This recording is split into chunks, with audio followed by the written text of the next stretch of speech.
take big neighbors, I don't give a fuck what you say. Found the universal coochie, planting seeds and birds fruit. Now I'm really looking juicy. Welcome to the true space. Yeah, bitch, welcome to the true space. Welcome to the true space. Yeah, bitch, welcome to the true space. Hey guys, welcome to True Space. This is Harith, and today we're going to be looking at the alignments that's going to be dealing with the full moon in Leo. But before we go into the full moon in Leo, we have to speak about some of the previous alignments that were setting up or building up to this full moon. Around last week or so, we're experiencing a lot of planets going direct because we had a lot of planets that were retrograding for a long time. Now, right now, ready to go direct, and that was happening around last week. So you're definitely feeling this energy of ready to move forward. You're done rethinking, you're done remodeling how you're gonna approach your plan and things of that nature. So we had Mercury go into Aquarius, 3-degree Aquarius, then dip back into Capricorn through a retrograde. So that allowed us to think logically and to come up with new ideas and new ways of thinking about how we gonna be fixated and determined with the way we communicate, the way we network, the way we analyze things, adding that sense of uniqueness, originality, Uranus, and then adding Saturn, structure, containment, energy, limitation, restrictions and boundaries with the way we network with people and whatnot. But then Mercury retrograde back into Capricorn, allowing us to really remodel, reorganize how do we want to receive restrictions, boundaries when it comes to our material realm, practicality, ambition, and things of that nature. Capricorn is the feminine side of Saturn, so Capricorns, they like to receive restrictions and boundaries. This is what makes them work hard towards achieving that practicality. And Aquarius is the masculine side of Saturn, so they like to push out, externalize restrictions and boundaries and things of that nature.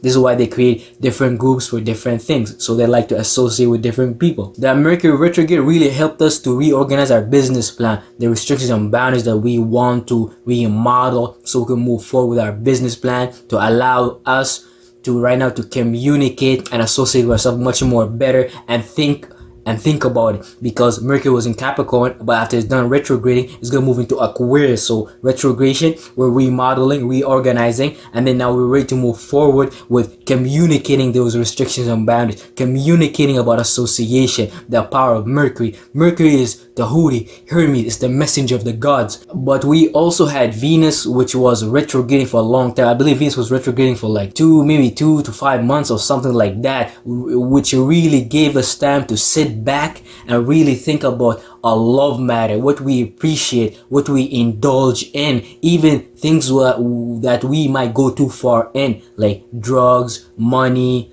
all those things we love, food, sex, material desires, depending where you utilize your Venus energy. So Venus retrograding Capricorn gave us time to rethink about these things and how these things affect our ability to receive those restrictions and boundaries when it comes to our material wealth. What type of habits, what type of indulgence are preventing us or messing up the way we're approaching our business or status. So I found this time very good to really reorganize, to make us ready to move forward with things. So right now Venus done retrograding and it's ready to move forward with Mars too, which is quite interesting because Mars right now is in Capricorn. Venus and Mars are going to be conjuncting each other for a while as they move through Capricorn. So a conjunction deal with the energy of blending two different energies, two different chakras together. And what we're blending the energy of Mars, passions, desire, separation, commanding, and things of that nature, the aggression, the god of war energy. And then with it's conjuncting Venus, the energy of appreciation, love, indulgence, unification, and all things that deal with being beautiful and things of that nature. And the conjunction together, it's really allowing you to give birth to something new, because when you combine a masculine planet, Mars, and a feminine planet together, you're getting marriage, and marriage tends to produce new things, the same way how humans do it here in the third dimension, dealing with a man and a female getting married to produce what? A child. So you could think about that in the same way from an astrological perspective. So this really giving you the energy of allowing you to being passionate and commanding and aggressive about you. What business you want, what status do you want, what master plan are you chasing after, because Mars is exalted in Capricorn. So we're willing to work hard for these things, we're willing to chase after these things, which is quite good. And with Venus right there conjuncting Mars, Venus is adding that energy of love, appreciation, unification, and things of that nature, to add a sense of beauty, a sense of enjoyment while you go towards these restrictions and boundaries dealing with your business and status. Since Capricorn energy nature is cold and dry, so it could be quiet, it could make you quite dry in your way of approaching things. You could be seen to the outside world as very business savvy, very business shark like. So that's something that you want to watch out for. But with that Venus right there in Capricorn, that really adding the sense of beauty, but from a material practicality perspective. You loving, appreciating practicality. So I'm definitely enjoying this alignment with Venus conjuncting Mars right there, really helping us to go after our business. But other important alignment that we went through is the new moon in Aquarius, and the new moon, which is basically started this new cycle in Aquarius season as the sun in Aquarius moved into 12 degrees. This is when we experienced the new moon in Aquarius, and the new moon deals with new, refreshed emotional start when it comes to our association, the way we network, the way we connect with people, and the way we want to be like fixated in connecting with people, to associate with them, to give structure to our ideas and things of that nature, and how it could be seen as original. So that gave you a new emotional start. While the sun is in Aquarius, the sun in Aquarius is allowing us to pay attention, is allowing us to illuminate that area of life, select that virtue and principle. And that virtue and principle dealing with Aquarius is the energy, learning how to be a unique individual among other unique individuals. So the new moon gives the new refreshed start in that. But the moon moved into Pisces, so it allowed us, while the sun is in Aquarius, the sun is making us pay attention to these things, the moon went to Pisces, and that allowed us to add more flexible, adaptable dreams and illusion and imagination. It allowed us to be more emotionally connective with our association. And Pisces energy is very good because it's mutable energy, and mutable energy allow you to take the shape and form of what's happening around you. So Pisces like to take the shape or form of the emotions of the vibe. Geminis like to take the shape or form of the what people are talking about, communication, knowledge. This is why they could jump in conversations and things of that nature. Virgos like to take the shape or form of what's practical, what makes sense, and Sagittarius, they do it with philosophy, knowledge, wisdom, visions, imaginations, and things of that nature. So the moon in Pisces allowed us to add more dreams, illusion to these associations, our way of networking. Then the moon went into Aries, and that allowed us to add more passion, aggression, desires, commanding energy of the god of war, Aries, to go to deal with these things with our association, networking. But then the moon moved in Taurus, and the moon in Taurus allowed us to really harness these things, allowed us to value these things, and allowed us to stabilize these things. It allows us to ground that energy coming in from Aquarius, to make it more practical, to make it more sense, to focus on our practicality and not be so airheaded when it comes to Aquarius energy, which what air energy could lead us to being airheaded, getting lost in the element of communication, knowledge, debating, intellectualizing everything. But then the moon moved into Gemini, and this maybe have felt like things were speeding up, things were going too crazy, because the sun is in Aquarius and the moon in Gemini. That's double air energy, so you might get a lot of type of thoughts that could make you act very chaotic. But at the same time, it allowed us to be more mutable with our communication, analyzation, and view one idea from multiple angles, as opposed to being so fixated and determined like Aquarius to hold to a one thought and take it so far out. So that was a very good time too, since if you think about it, the moon in Taurus, when the moon is in Taurus, you feel like things are slowing down because things are being grounded. And then when the moon moves into Gemini, things start to speed up, things start to go crazy, and things of that nature. The moon is going to go into Cancer, allowing us to emotionally connect with these things, allowing us to connect with these people in our association on an emotional level, to make ourselves feel comfortable, allowing us to have charity for other people, but also have charity for ourselves. I really like Cancer energy because Cancer energy is all about the heart chakra. The heart chakra deals with what makes you feel comfortable, your sensitive spot. And after the moon goes into Cancer, the moon's gonna go into Leo. This is where we going to experience the full moon in Leo opposing Aquarius. But we also had the sun conjuncting Saturn, and that was very interesting, considering that the sun conjuncting Saturn could bring a very important energy of a reality check, since the sun deals with our point of view, the way we illuminate things, the way we select things, the way we utilize our solar plexus, our creativity to do things. And right now our solar plexus is in the area of Aquarius, dealing with networking, dealing with association, dealing with giving structure to our abstract thought, dealing with being original, unique, and taking that left hand path, that Uranus energy. But when the sun conjuncted Saturn, that gives almost like a reality check on the way we do these things. And we met with, I like to call Saturn the father or the principal or the judge, and the sun could be seen as the young guy moving around the zodiac wheel, while Saturn likes to take its time. Saturn likes to take its time to help you produce results, because Saturn is all about reality and making sense. So the sun conjuncting Saturn is almost like a reality check for everybody so far as you were moving through the Aquarius house, because I believe the Saturn was around 12-13 degrees while the sun just entered Aquarius, as it was moving, building up in those early degrees, or about teaching us about how to associate ourselves, it conjuncting Saturn, and that really gives a reality check when it comes to our association. So I really like that. But also very important is that this Aquarius season, but not even this Aquarius season, like Capricorn time, and maybe even Scorpio time, not Scorpio, but Sagittarius, well, Capricorn is Aquarius. This Aquarius season, we had a lot of planets in Earth energies. So Earth energy deals with practicality, it deals with making sense, it deals with the energy of doing things to receive some form of material gain. This is where earth signs gain their spirituality. Earth signs, they gain their spirituality through what they could manifest and what they could materialize, as opposed to fire energy, air energies, and water energies. Water energy could make you gain your own spirituality from just emotion connecting with the people, and air, so they could gain their energy or spirituality from communicating and networking and thinking and things of that nature. And fire signs or fire energy, they could gain their spirituality from creating visions, imagination, visualizing, and things of that nature.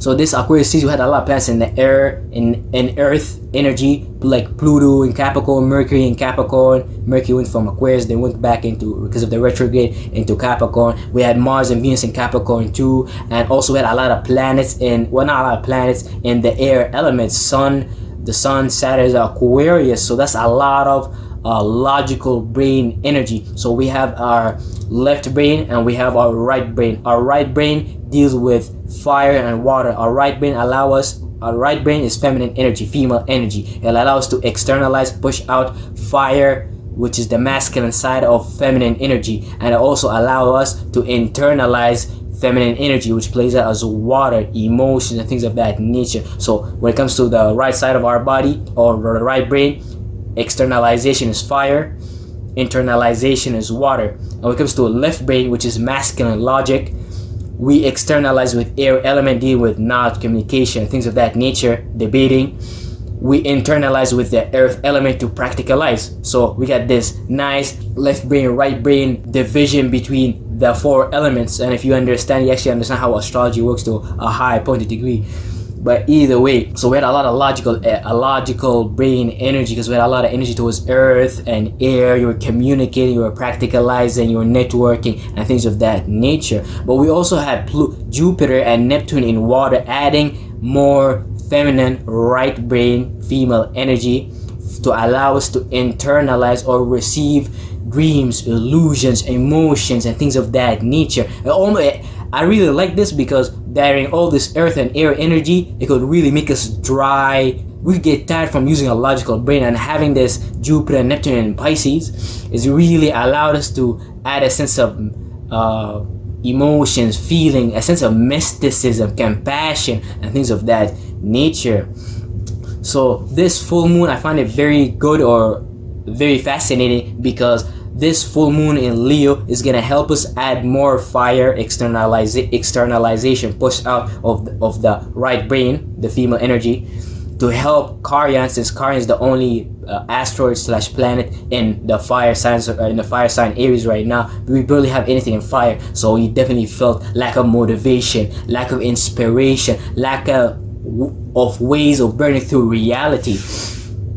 So this full moon in Leo is gonna help add more fire to help carry on sign. We barely have any plants in the fire element, which is very important because the feminine right brain allows to externalize or push out the fire element. So when the full moon in Leo happens, you're gonna really feel this almost heating up energy in your chest area where your fifth house is, allowing you to express that fixed fire, which is being determined and rooted in your imagination, in your intuition. This will allow Leos to be seen as self-centered because Leos are concerned about the stage that they are creating to express their individuality, which could make them seem as either egotistical or it could make them seem as courageous, leader, and things of that nature, or very expressive.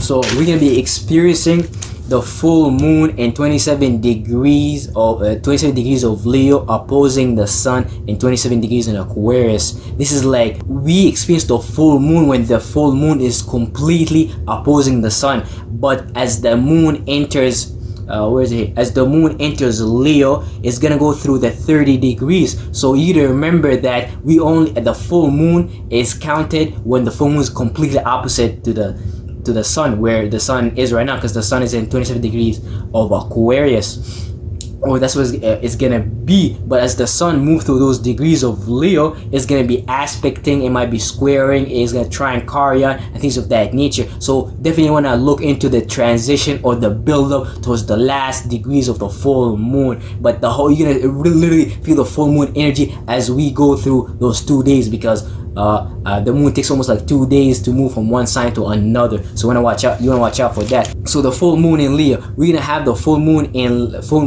in 27 degrees of Leo opposing the sun in Aquarius. So the full moons deal with fully expressing or letting go of certain emotions. And what is these emotions, or what we're letting go of? We're letting go of certain fixated, determined, which could be sometimes stubborn, fire element, imagination, intuitions that we might be overly attaching ourselves into expressing, which can make us seen as egotistical or too self-centered, all about me, trying to be on the stage by ourselves while the sun is in Aquarius. So the full moon in Leo is gonna really make you see how prideful you are, or how willing you are ready to share the stage with other people, because the sun in Aquarius right now is making you really pay attention and teaching you about how to be a unique individual among other people. But as soon as this full moon hit Leo, you're gonna really be in the energy about expressing your own fixated, and you're gonna be determined, even stubborn about your own imagination and intuition. You want to express what's on your heart, but the sun's telling you, hey, right now I want you to associate yourself, I want you to network with people. So when the full moon goes into Leo, I want you to relax,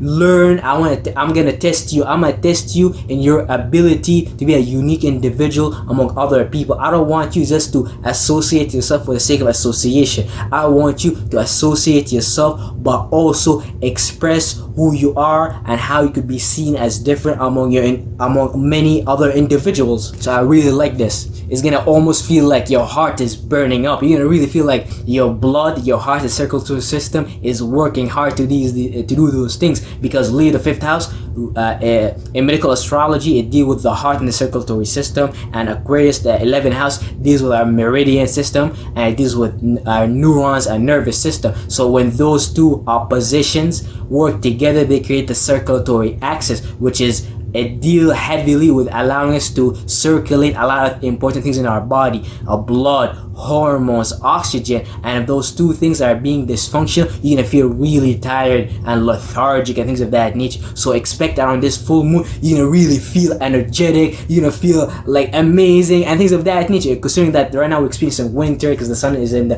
fixated portion of the winter season, it's gonna be quite like amazing experience in my opinion. So the full moon in 26 degrees Leo is going to be squaring the south node in Scorpio, but also going to be squaring the north node in 27 degrees Taurus. So that's, we're going to have this T square that's going on in the sky right now, along with the opposition from the full moon to the sun in Aquarius. So while we're emotionally expressing and letting go of a lot of things dealing with our determined, rooted, fixed imagination, intuition, our need to create this stage to express ourselves and things of that nature was gonna be happening. We're gonna go through a major tension, a major learning opportunity with what squaring the moon, our emotions and feeling, what's squaring our heart chakra, our solar plexus. So what's squaring it is the south node in Scorpio and the north node in Taurus. So the north node in Taurus right now, this is our spiritual path. It wants us, the universe is telling us, I want you guys to focus on building your material wealth, your money, your possession, your ability to earn money, assets, what makes sense. And I want you to be fixated on these things. I want you to value these things. But for you to chase after money, you have to create certain systems dealing with values. Do you value drugs? Do you value wasting your time? Do you value sleeping late at night? Once you create a good value system, you can really chase after that material wealth. So that's what Taurus energy really about. It's about value. What do you value? What do you really value? Really ask yourself that question. And we have the south node in Scorpio. The south node in Scorpio is what we're letting go of in our spiritual path to allow us to ascend and climb up higher towards our north node in Taurus. And what we're letting go of is something dealing with fixed water. Fixed water deals with us building up certain deep rooted fixated emotions and feelings that could be intense, that could be secretive, because we're dealing with the 8th house energy, the behind the scene realm, what we build up in the back of our subconscious. And a lot of us, we keep a lot of things back in our 8th house that nobody knows about, like secret enemies, certain sexual desires, and all type of things. But the south node in Scorpio is telling us, hey, this is the time I want you to let go of these things. This actually makes a lot of sense because I have the south node in Scorpio in my 12th house, so it's allowing me to, I have to let go of a lot of fixated rooted emotions when it comes to my things in my 12th house, things dealing with karma, things dealing with secretive enemies, subconscious programming, and things of that nature. That's what I have to let go of in my 12th house, so I could go towards my north node path, and I have that in my 2nd house.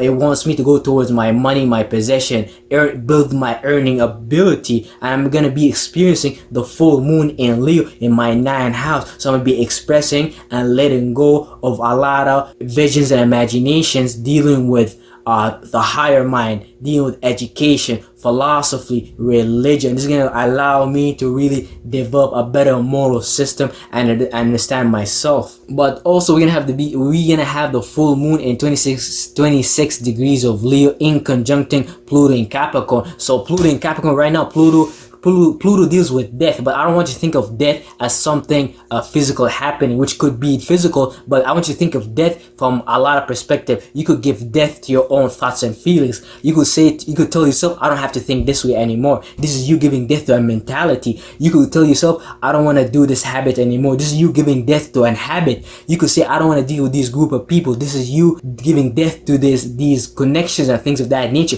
That's the energy of Pluto. Pluto deal with deep cleansing of the subconscious mind, which could be scary. But this is why Pluto is so important in like the mystery school system. Pluto, Uranus, and Neptune, because that's what allow you to ascend higher, because it's the outer generation planets which allow you to go beyond the planets within our solar system, like Saturn, Jupiter, the Sun, Mercury, and things of that nature. But Pluto right now in Capricorn is really destroying everything dealing with Capricorn energy, things with dealing with practicality, infrastructures, business, and you can see it in the world. You can see how the world is getting destroyed in terms of economics. We having inflation, we having new inventions like crypto, NFTs, technology, metaverse, government bailing out companies, stocks like GameStop jumping from $1 to almost $400 because we have those greedy hedge funds trying to short companies that are failing in business because of COVID-19 and things of that nature going on with the pandemic. So you could really see that, you could feel the energy of the whole society getting structured. I got scared. You probably got scared to a certain extent. Like you feel this sense of worry because Pluto is right there. Pluto is in Capricorn, scaring everybody, bro. Nobody knows what the fuck is gonna happen. And Pluto's still like, hey, I want you guys to transform how you guys do business. I want you guys to transform the way you guys deal with money and things of that nature. And if you study crypto and things of that nature, you would realize crypto is gonna be the new way we're gonna associate ourselves and network, because crypto is not only about money.